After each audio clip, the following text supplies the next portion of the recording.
আসসালামু আলাইকুম। আজকে আমরা দৈনিক ভোরের আওয়াজ থেকে দুই শিক্ষার্থীর বৃত্তির টাকা আত্মসাতের অভিযোগ সম্পর্কে খবর পড়ব। এই খবরটি 18 জুলাই 2025 সালে প্রকাশিত হয়েছে। সম্প্রতি বাংলাদেশের দরিদ্র, সুবিধাবঞ্চিত দুই শিক্ষার্থীদের সহায়তা করতে কাজ করা একটি বেসরকারি অলাভজনক সংস্থা শেকর ইন্টারন্যাশনাল স্কলারশিপ প্রোগ্রামস এর পক্ষ থেকে জানানো হয়েছে যে তারা দুজন বৃত্তিপ্রাপ্ত শিক্ষার্থী ও কর্মশিক্ষা কর্মসূচির সদস্য প্রতারণা ও চুরির মাধ্যমে বিশাল আর্থিক ক্ষতি সাধন করেন।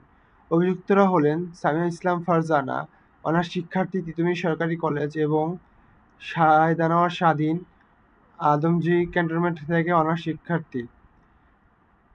এসআইএসপি প্রতিষ্ঠাতা এম শেখর বলেন, ওরা বাইরের কেউ ছিল না।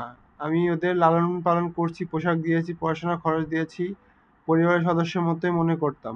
গত 12 এপ্রিল 2025 অভিযুক্তরা পরিকল্পিতভাবে সংগঠনে 18 লক্ষ টাকা বেশি টাকা অর্থ ও মূল্যবান ইলেকট্রনিক সামগ্রী চুরি করে অফিসের গুরুত্বপূর্ণ রেকর্ড মুছে দেয়, অনলাইন সোশ্যাল অ্যাকাউন্টসমূহ মুছে ফেলে।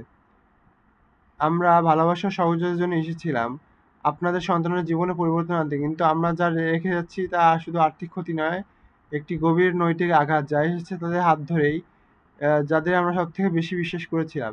এই ঘটনায় তাদের বিরুদ্ধে একটি মামলা করা হচ্ছে।